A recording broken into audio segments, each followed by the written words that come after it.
Hockey Night in Canada presents Super Series 76, brought to you by Imperial Oil and Esso retailers, agents, and distributors. The Bank of Nova Scotia, coast to coast in Canada and in 37 countries around the world. And by Ford of Canada, on behalf of your Ford and Mercury dealers, coast to coast.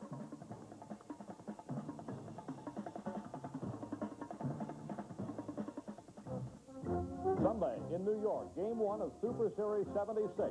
Hillary Holomov splits the Ranger defense. The first move beats Carol Vadnais, and the second beats Doug Jarrett. And then it's his speed that beats Walt Kachuk and Billy Fairburn. And then the final move beats John Davidson. This is an example of what the Canadians must watch for and prevent. Good evening, everyone. Happy New Year. I'm Dave Reynolds with Danny Gallivan, Dick Irvin, John Ferguson, and Howie Meeker. There are more than 19,000 people in this building, and they're waiting for the start of what may be the key game in Super Series 76. The atmosphere in the Forum is electric because here it's more than just the Montreal Canadiens versus the Soviets. It's Canada. Howie, what about it? Well, I don't think the Russians can match Dryden in goal, Lapointe or Savard on defense, and all the fellows that play that position with them. And down center, I think Lemaire, Mahavlich, and Riseborough give us an edge. So Canada, sit back, relax, enjoy yourself, have a ball. The Canadians are going to win tonight. I sure hope you're right. Upstairs now to Dick Irvin and John Ferguson. And the chap who was the assistant coach of Team Canada 72 spotted some familiar faces in the Soviet lineup tonight. And John Ferguson, I know there's three fellas in particular you think the fans should keep their eyes on. Well, I certainly do. Valery Vasilyev, of course, number 5, threw a great body check into Steve Vickers in New York the other night. He was voted the world's outstanding defenseman last year in the World Tournament. And Petrov, number 16, who did such a great job in Esposito in 1972, scored 2 goals against the New York Rangers. And, of course, Tretiak, and he's just super. He makes a lot of great saves and works all the time in that net. So those are 3 that I'm really looking forward to tonight. John, I noticed you, while the teams were warming up, making some notes as you checked the Soviet warm-up. Yes, I did. 10 different exercises they did in the pregame warm-up, and they all moved, they all handled the puck, and they get something out of that pregame warm-up, believe me. I noticed the way they work the goaltenders, too, in particular. They seem to do a little bit more of that than we do.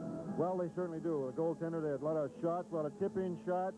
1-on-1s on the goaltender and 3-on-1s on the goaltender. Okay, John, we look forward to your comments during the game. As usual, prior to these international matches, some colorful opening ceremonies. Here they are now with public address announcer Claude Mouton. Canadien de Montréal et de l'Association des joueurs de la Ligue nationale de hockey, le Forum est heureux de présenter ce soir ce match tant attendu du hockey international entre les champions 1975 de l'Union soviétique, l'Armée rouge, et les Canadiens de Montréal.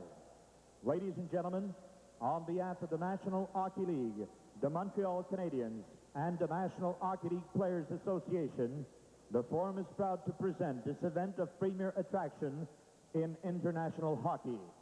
As the 1975 champions of the USSR, the Red Army team meet the Montreal Canadiens. Now introducing the champions of the USSR, the Soviet Red Army team. Nous vous présentons maintenant les champions de l'Union soviétique, le club de l'Armée rouge.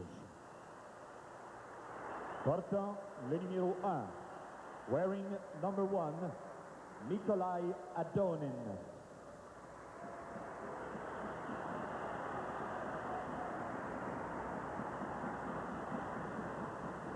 Le numéro 2, number 2, Alexander Gusev.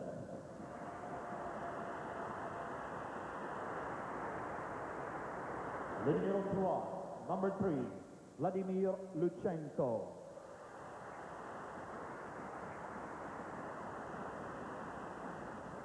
Le numéro 4, number 4, Viktor Kuzkin.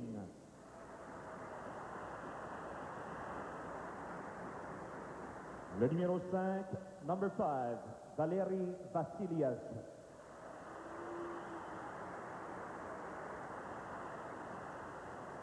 Le numéro 6, number 6, Gennady Tsigankov.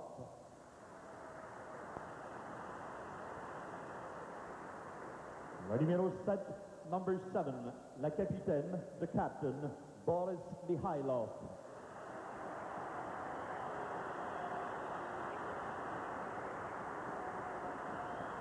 Le numéro 8, number 8, Alexander Maltsev.